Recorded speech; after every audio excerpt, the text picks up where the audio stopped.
Hello दोस्तों, मैं नीतू आपका स्वागत करती हूँ इस PY रिवीजन सीरीज में। और अगले प्रश्न पे आज का जो पहला प्रश्न है, इसे पढ़ने से पहले चैनल पर नए हैं तो सबसे पहले चैनल को सब्सक्राइब करना ना भूलें और ज़रूर से प्रेस कर लें ताकि हर इम्पोर्टेंट वीडियो आप तक पहुँच पाए।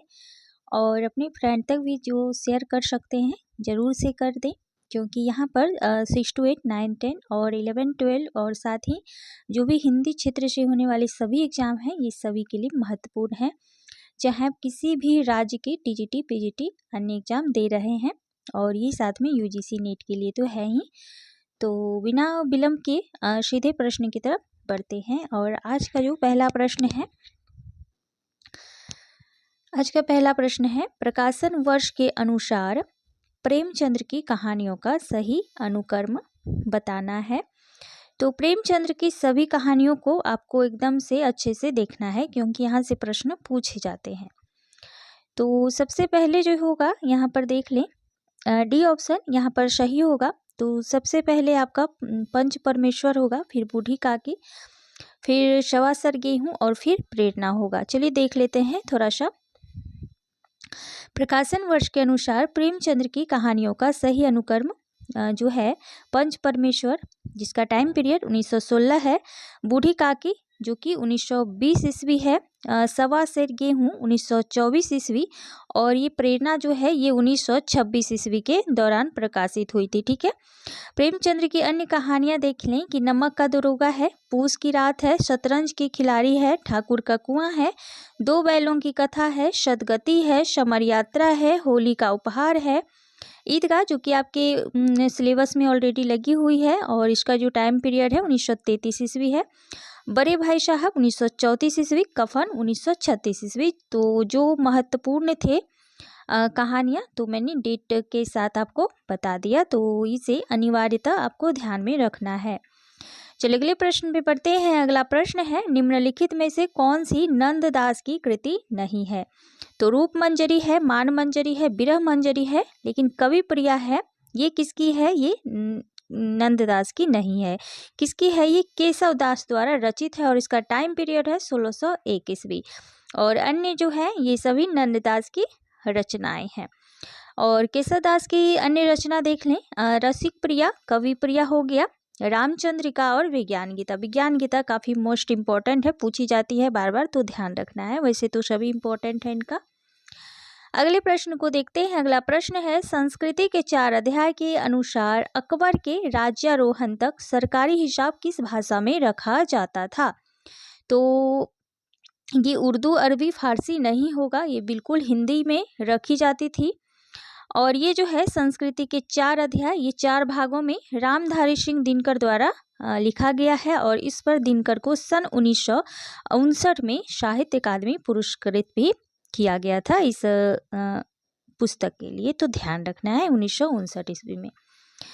चलिए अगला प्रश्न है कि रामचंद्र शुक्ल ने हिंदी साहित्य का इतिहास में देव की कितने ग्रंथों का उल्लेख किया है? देख सकते हैं कि रामचंद्र शुक्ल कितने महत्वपूर्ण हैं, चाहे वो उनके विचार पूछे जाएं किसी कवि के बारे में, या फिर किसी कवि की कितनी रचनाओं को उन्होंने दिया है मान्यता, उसके बारे में पूछा जाए, तो रामचंद्र शुक्ल जी का बुक आप अवश्य कर पढ़ें।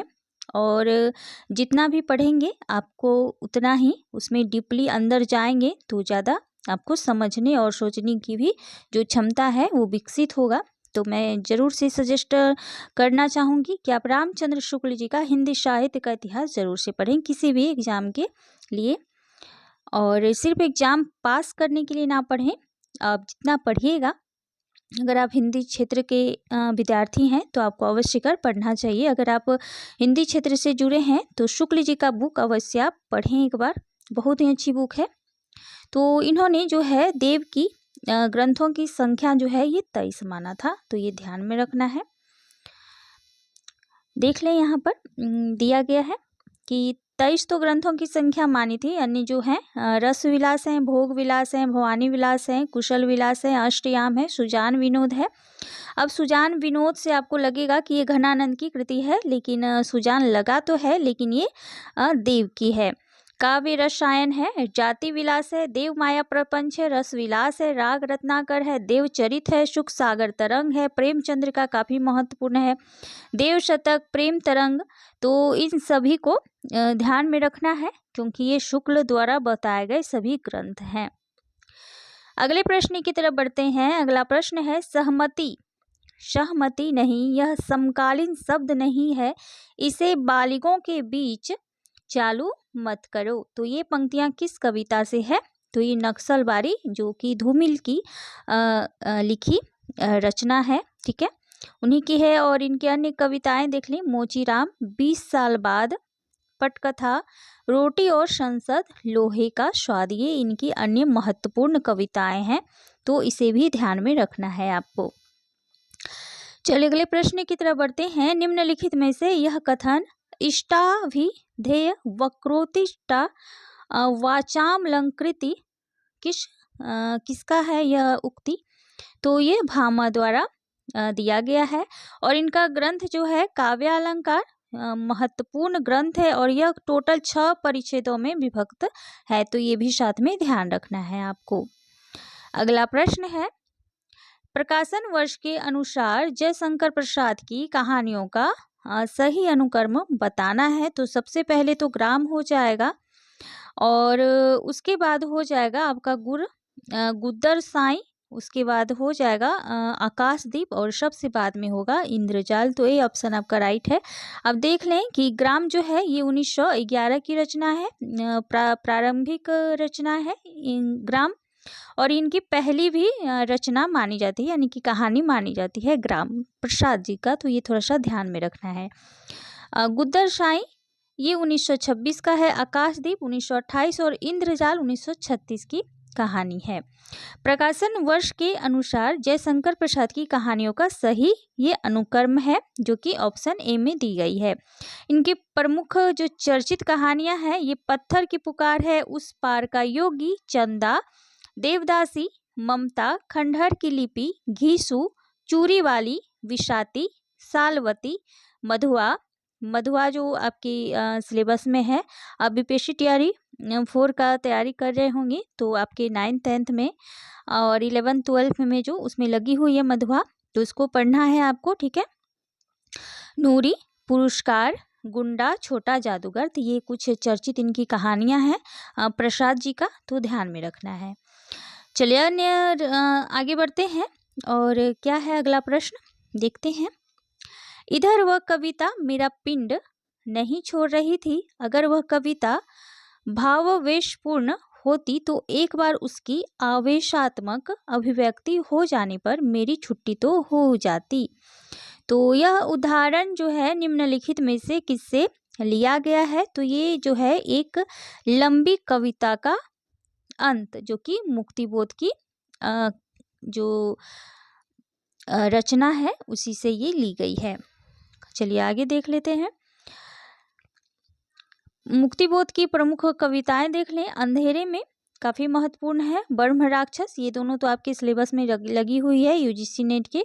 और आगे है अंतःकरण का आयतन, भूल गलती।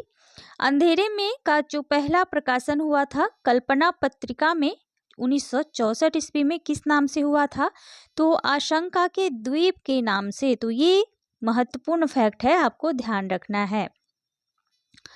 उसके बाद अंधेरे में नाम से प्रकाशित हुआ।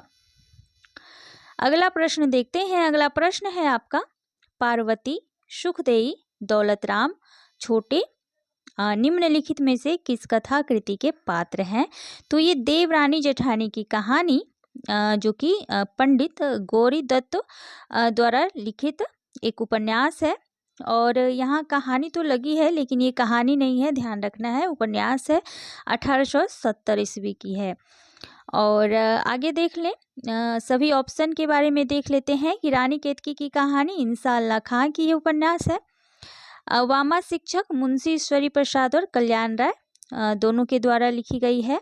और भाग्यवती जो है ये श्रद्धाराम फिल्लोरी की है, तो ध्यान रखना है आपको। चलिए अगला प्रश्न है, क्या है?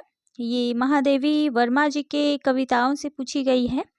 मैं नीर भरी दुख की बदली का प्रतिपाद्य क्या है? तो थर्ड ऑप्शन होगा कि स्त्री का जीवन सुख में ही बीतता रहा है। तो एक तो ये हो जाएगा। उसके बाद है स्त्री अपने आंसुओं को व्यर्थ नहीं जाने देती, वह उसी से नया सृजन करती रही है। तो 3 और 4 होगा, तो डी ऑप्शन आपका राइट होगा, बाकी इससे संबंधित नहीं है। और इनका जो महत्वपूर्ण कृतियां हैं, निहार कब का है, तो ये 1930 का है। रश्मि कब का है, 1932 का है। नीरजा जो है ये 1935 का है। शांत गीत जो है 1936 का है। यामा 1940, दीपशिखा 1942, सप्तपर्णा 1960 के लगभग है। तो इसे आप ध्यान में रखें कृतियों को भी, क्योंकि महत्वपूर्ण इनकी कृतियां हैं सभी, और डेट पीरियड भी आपको ध्यान में रखना है प्रकाशन वर्ष के साथ। चलिए अगला प्रश्न है, मुर्दहिया में नन्हकू पांडे किस कला में कुशल थे? तो ये जो थे ये ढोलक वादन में कुशल थे। और ये जो आत्मकथा है मुर्दहिया 2010 में प्रथम भाग प्रकाशित हुई थी, जो कि तुलसीराम कृत है। ये तुलसीदास जी नहीं है, तुलसीराम एक लेखक हैं, रचनाकार हैं, जिनकी आत्मकथा है मुर्दहिया, जिसका प्रथम भाग 2010 में मुर्दहिया के नाम से जानी जाती थी, और इसका दूसरा भाग 2013 में मणिकर्णिका के नाम से प्रकाशित हुई थी। तो ये दोनों नाम आपको ध्यान में रखना है, ये अलग अलग आत्मकथाएं नहीं है, एक ही है, लेकिन ये 2 भागों में अलग अलग नामों से ये प्रकाशित हुई थी, तो ध्यान रखना है, इसे महत्वपूर्ण है। अगले प्रश्न की तरफ बढ़ते हैं। अगला प्रश्न है, ईश्वर अंश जीव अविनाशी, चेतन अमल सहज सुख राशि। तो इन पंक्तियों में कौन सा दर्शन है? तो ये विशिष्टाद्वैतवाद दर्शन से प्रभावित है ये पंक्तियां, और इसके जो प्रवर्तक हैं विशिष्टाद्वैतवाद के, ये रामानुजाचार्य हैं। और बाकियों को भी देख लें, क्योंकि यहाँ से प्रश्न आपके 100% पूछे जाते हैं, चाहे आपका कोई भी एग्जाम हो सामने। तो अद्वैतवाद जो कि प्रवर्तक हैं शंकराचार्य, द्वैताद्वैतवाद जिसे भेदाभेदवाद के भी नाम से जाना जाता है, जिसके प्रवर्तक हैं निम्बार्काचार्य। द्वैतवाद जो कि माधवाचार्य प्रवर्तक हैं, और शुद्धाद्वैतवाद जो कि विष्णु स्वामी प्रवर्तक हैं, और इसे आपको ध्यान में रखना है। चलिए अगले प्रश्न की तरफ बढ़ते हैं। अगला प्रश्न क्या है, प्रकाशन वर्ष के अनुसार श्री लाल शुक्ल के उपन्यासों का सही अनुक्रम आपको बताना है। तो सबसे पहले होगा शूनी घाटी का सूरज, जो कि 1957 होगा, और देखिए यहाँ पर दिया ही है, तो सीधे चलते हैं। क्योंकि एक कोई हैं, उन्होंने बोला कि मैम पूरे पेज को आपको पढ़ना है, तो वैसे तो मैं पूरा पेज ही पढ़ती हूँ, लेकिन जो मैं पहले से ही बता देती हूँ उसको मैं ज़रूरी नहीं समझती कि दोबारा उसे रिपीट किया जाए, इससे ज़्यादा वीडियो जो है लंबी हो जाएगी और आपका भी टाइम इसमें जाएगा, तो इसीलिए मैं पहले ही बता देती हूँ। लेकिन चलिए सीधे बता देती हूँ मैं पेज को ही आपका जो दिया गया है। तो देखिए कि शूनी घाटी का सूरज जो है ये 1957 ईस्वी प्रकाशन वर्ष है इसका। मकान 1976 ईस्वी। पहला पड़ाव 1987 ईस्वी। और विश्रामपुर का संत जो कि 1998। तो सी ऑप्शन आपके सही होगा यहाँ पर इसके अकॉर्डिंग।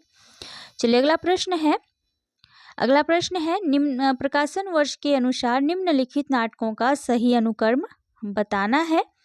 तो सबसे पहले जो होगा आषाढ़ का एक दिन, जो कि 1958 ईस्वी का होगा। उसके बाद लहरों का राजहंस जो है 1963 ईस्वी होगा। उसके बाद आधे अधूरे 1969 ईस्वी, और फिर हानुस जो है ये होगा 1977 ईस्वी। तो ये कुछ इसके अनुक्रम हैं, तो सी ऑप्शन आपका राइट होगा। यहाँ पर थोड़ा सा देख लें कि लहरों के राजहंस नाटक की रचना मोहन राकेश ने अश्वघोष के महाकाव्य सौंदर्यानंद के आधार पर किया है। ये थोड़ा सा महत्वपूर्ण फैक्ट है, यहाँ पर आपको ध्यान रखना है। आधे अधूरे नाटक को मील का पत्थर भी कहा जाता है। आषाढ़ का एक दिन, लहरों के राजहंस, आधे अधूरे, ये सभी किसके नाटक है? मोहन राकेश के। और हानुस जो है ये भीष्म शाहनी द्वारा रचित ये नाटक है। अगले प्रश्न को देखते हैं। अगला प्रश्न है सूची 1 को सूची 2 से यहाँ पर मिलाना है। तो राष्ट्रपति का आदेश जो है ये 1955 हो जाएगा। तो सीधे चलिए यहीं पर देख लें आपका अच्छे से, ठीक है, यहाँ पर देख लें। देखिए यहाँ पर सूची 1 दी गई है और सूची 2 है। तो राष्ट्रपति का जो आदेश है ये 1955 में दिया गया था। संसद की राजभाषा समिति का जो सुझाव था ये 1959 में दी गई थी। राजभाषा अधिनियम कब आया था? 1963 ईस्वी। और संकल्प जो था ये 1968 में किया गया था। तो राष्ट्रपति जो कि उस टाइम में राजेंद्र प्रसाद थे और सन 1955 में बाल गंगाधर जो कि बीजी खैर के नाम से जाने जाते हैं, शॉर्ट नेम है इनका। और खैर की बीजी खैर बाल गंगाधर खैर की अध्यक्षता में राजभाषा आयोग का गठन किया गया था। और इस आयोग में कितने टोटल सदस्य थे? तो टोटल 21 सदस्य थे। ये महत्वपूर्ण था। तो इस कारण डी ऑप्शन आपका यहाँ पर राइट हो जाएगा। चलिए अगले प्रश्न पे बढ़ते हैं। अगला प्रश्न है आपका, क्या है? और नहीं देखिए थोड़ा सा फैक्ट और है, यहाँ पर देख लेते हैं। देखिए कि संयुक्त संसदीय समिति में कितने सदस्य थे? 30 सदस्य थे, जिनमें लोकसभा के 20 सदस्य थे तथा राज्यसभा के 10 सदस्य थे। इसने अपना प्रतिवेदन कब दिया था? 1959 ईस्वी में दिया था। आगे ऑप्शन है, थर्ड ऑप्शन जो था कि राजभाषा अधिनियम 1963 ईस्वी उन भाषाओं का जो कि संघ के राजकीय परियोजनाओं, संसद में कार्य के व्यवहार, केंद्रीय और राज्य अधिनियमों और उच्च न्यायालयों में कतिपय परियोजनाओं के लिए प्रयोगों में लाई जा सकेगी। तो ये इसके बारे में महत्वपूर्ण फैक्ट था राजभाषा अधिनियम के बारे में। और अब देख लें कि संकल्प के बारे में क्या था। तो संकल्प जो था ये 1968 ईस्वी संविधान के अनुच्छेद 343 के अनुसार संघ की राजभाषा हिंदी रहेगी। और क्या बोला गया था कि उसके अनुच्छेद यानी कि 351 के अनुसार हिंदी भाषा का प्रसार, वृद्धि करना और उसका विकास करना ताकि वह भारत की सामाजिक संस्कृति के सब तत्वों की अभिव्यक्ति का माध्यम हो सके। तो ये कुछ इम्पोर्टेंट फैक्ट थे संकल्प के बारे में, तो ये थोड़ा सा ध्यान रखना है। और हमारा जो हिंदी भाषा के बारे में अनुच्छेद है तो 343 से लेकर 351 तक आपको ध्यान रखना है। चलिए अगले प्रश्न को देखते हैं। अगला प्रश्न है आपका कि भारत दुर्दशा के बारे में कौन सा जो विचार है वो सही है? तो यह हिंदी का पहला राजनीतिक नाटक था, तो इसको ध्यान में रखना है। उसके बाद जो है यह विचार प्रधान नाटक था, तो ये भी ध्यान में रखना है। पहला राजनीतिक नाटक और विचार प्रधान नाटक था, तो ए ऑप्शन आपका राइट होगा। यहाँ पर थोड़ा सा देख लें कि भारत दुर्दशा जो है भारतेंदु हरिश्चंद्र जी का हिंदी का पहला राजनीतिक नाटक माना जाता था। इसमें भारत वर्ष के तत्कालीन परिस्थिति का चित्रण व अंग्रेजी राज्य के अप्रत्यक्ष निंदा की गई है इसमें, अंग्रेजी राज्य की। और भारत दुर्दशा का जो प्रकाशन वर्ष था 1880 ईस्वी में रचित ये नाट्य है, जिसे नाट्य या राजसक के रूप में भी जाना जाता है। और इसमें कुल कितने अंक हैं? टोटल 6 अंक हैं। अब देख लें कि 6 अंक कौन कौन से हैं। प्रथम अंक जो है ये स्थान विधि के नाम से जानी जाती है। द्वितीय अंक में क्या है? इस अंक में दीन भारत विलख विलख कर अपनी दुर्दशा का वर्णन करके मूर्छित हो जाता है, ठीक है। तृतीय अंक में क्या है कि इस अंक में भारत दुर्दैव भारत की दुर्दशा और अपनी सफलता पर प्रसन्न होता है। और फोर्थ अंक में क्या है कि इस अंक में पुनः भारत दुर्दैव रोग, आलस्य, मदिरा, अहंकार आदि की सहायता से भारत की रही सही दशा को भी नष्ट करने की योजना बनाता है। पंचम अंक जो है, पांचवें अंक में 7 सभ्यों की जो है सदस्यों की, यहाँ पर सदस्य होगा, सदस्यों की कमेटी बैठती है और भारत दुर्दैव से भारत की रक्षा के उपायों पर विचार किया जाता है। और षष्ठ यानी कि छठे अंक में भारत भाग्य जो है ये मूर्छित भारत को जगाने का प्रयत्न करता है। तो ये टोटल 6 अंक हैं। तो इसे आप अगर स्क्रीनशॉट लेना चाहें तो आप ले सकते हैं, क्योंकि महत्वपूर्ण है ये सभी, ठीक है। तो ये थोड़ा सा आप स्क्रीनशॉट ले लें, क्योंकि यहाँ पर महत्वपूर्ण है, यहाँ से प्रश्न पूछे जाते हैं।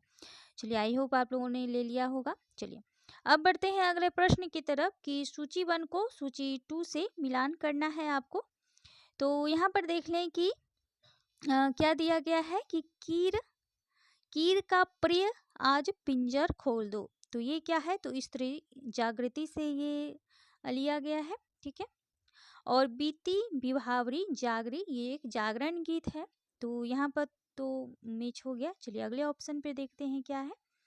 अगला ऑप्शन है कि ये जो जमुना के से कछार पंद फटे विवाई के उधार, तो ये जो है ये सामाजिक विसंगति दर्शा रही है।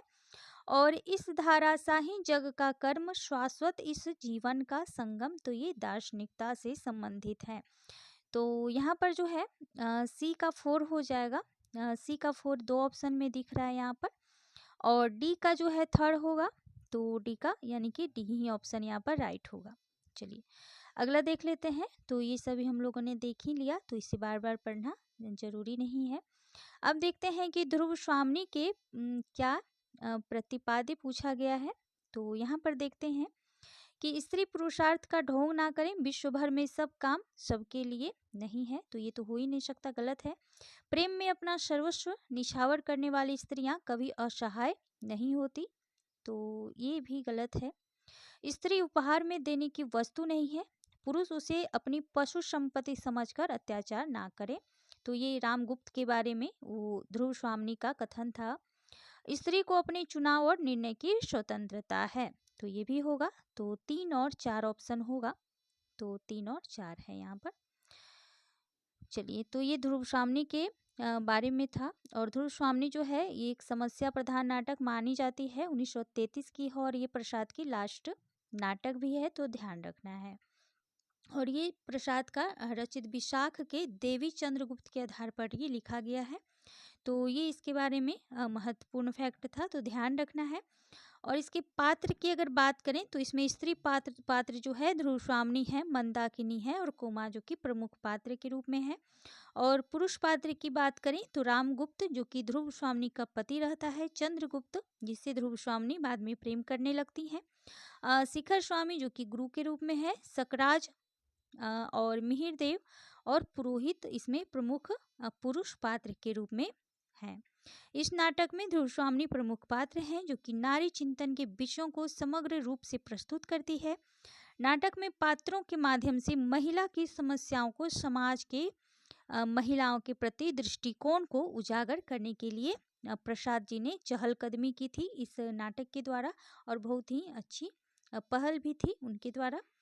चलिए अगले प्रश्न पे पढ़ते हैं। अगला प्रश्न है आपका, क्या है, निम्नलिखित में से कौन सी भाषा सामी भाषाओं में शामिल नहीं है, तो ये फारसी होगा, ठीक है, ये सामी भाषाओं में शामिल नहीं है। बाकी ब्रानी, हब्सी और ये अरबी जो है ये सामी भाषाओं में शामिल है। भारतीय भाषा परिवार जो विश्व में बोली जाने वाली भाषाओं में प्रमुख भाषा परिवार है।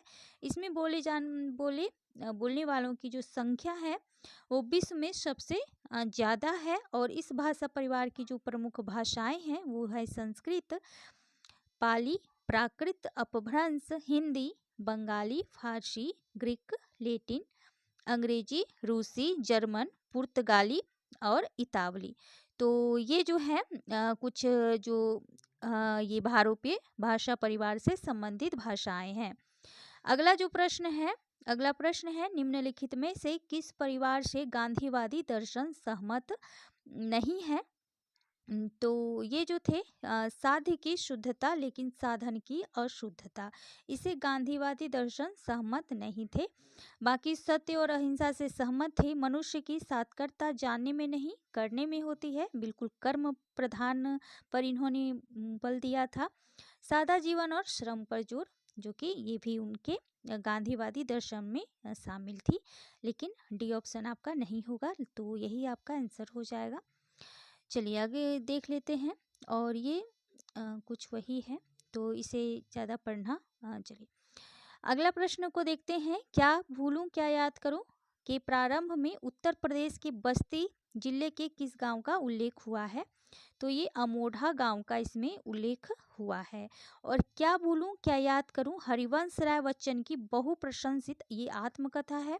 इसकी रचना 1969 ईस्वी में की गई थी और ये 4 खंडों में विभाजित है। तो देखिए कि वो 4 खंड कौन से हैं। सबसे पहले है क्या भूलूं क्या याद करूं, नीर का निर्माण फिर बसेरे से दूर 10 द्वार से सोपान तक, और क्या भूलूं क्या याद करूं आत्मकथा पर बच्चन जी को भारतीय साहित्य के सर्वोच्च पुरस्कार सरस्वती सम्मान से भी सम्मानित किया गया है, तो ये ध्यान रखना है। अगला प्रश्न है, विकथन है, जॉक देरिदा का मानना है कि पाठ का अर्थ पाठक तय करता है। रीजन देखते हैं इसका कारण जो है ये है क्योंकि पाठकों के मन की भिन्नता के कारण पाठ बहुलार्थी होता है। तो ये बिल्कुल सही है, दोनों ही सही है और आर जो है एक ही सही व्याख्या यहाँ पर दे रहा है। चलिए अगला प्रश्न है, जहाँ न धर्म न बुद्धि नहीं नीति न सुजन समाज, ये ऐसे ही आपहु न से जैसे चौपट राज। तो अंधेर नगरी के किस चरित्र से इस काव्यात्मक संवाद को कहलवाया गया है? तो ये जो है इसमें गुरु भी होगा और महंत भी, तो दोनों ऑप्शन को सही माना गया था एनटीए के द्वारा। तो इसमें सभी को समान अंक मिले थे क्योंकि कहीं गुरु भी देखने को मिलता है और कहीं महंत भी। और इसका जो प्रकाशन वर्ष है अंधेर नगरी का, ये 1881 में है और यह एक प्रहसन है, तो ध्यान रखना है। इसमें क्या है कि इसमें राजा की मूर्खता, अन्याय और अंधेर गति पर तीखा व्यंग किया गया है। अंधेर नगरी जो है नाटक में महंत, गोवर्धन दास, राजा, मंत्री प्रमुख केंद्रीय पात्र के रूप में है। और अंधेर नगरी नाटक कुल 6 अंक में ये विभक्त है, जिसे दृश्यों के नाम से भी संबोधित किया गया है। तो ये इसके बारे में कुछ महत्वपूर्ण फैक्ट थे। अगले प्रश्न की तरफ बढ़ते हैं, निम्नलिखित वाक्य किस कहानी से लिया गया है? खून का वह आखिरी कतरा जो वतन की हिफाजत में गिरे दुनिया का सबसे अनमोल चीज है। तो ये है दुनिया का सबसे अनमोल रतन, जो कि यहाँ से पंक्तियाँ ली गई है।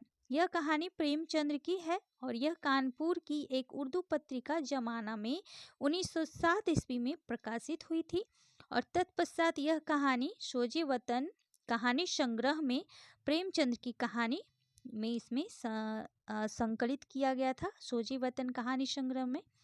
और कहानी में एक ऐसे सच्चे प्रेमी का जिक्र किया गया है जो अपनी प्रेमिका को अपने रूप रंग से नहीं बल्कि कुछ भी कर गुजरने के जज्बे से अपनी ओर आकर्षित करना चाहता है। तो ये कुछ इस तरह की इसमें दिखाई गई है। और इसमें देखते हैं कि कहानी के जो प्रमुख पात्र के रूप में है दिल फिगार, जो कि पुरुष पात्र हैं, और कहानी का मुख्य पात्र जो कि दिल फरेब से बेपरवाह प्रेम करता है और वह अपने प्रेम को सिद्ध करने के लिए कुछ भी करने को तैयार है। और दिल फरेब जो कि नारी पात्र हैं, एक बेहद खूबसूरत स्त्री और कहानी की मुख्य नारी पात्रा हैं। तो ये थोड़ा सा ध्यान में रखना है। और अगले प्रश्न को देखते हैं, क्या है प्रश्न? अंधा युग के संबंध में कौन से विचार सही हैं? तो यह महाभारत के 18वें दिन की कथा पर आधारित है, तो ये तो होगा ही। आधुनिक भावबोध को रूपायित करने वाले नाटकों में अंधा युग विशेष रूप से उल्लेखनीय है। इसमें बहिर्ध्वंद और अंतर्ध्वंद दोनों विकराल रूप में मौजूद है। अंधा युग आधुनिक त्रासदी को व्यक्त नहीं करता है, बिल्कुल करता है। तो ये 2 और 3 ही होगा, क्योंकि ये भी होगा, ठीक है। 2 और 3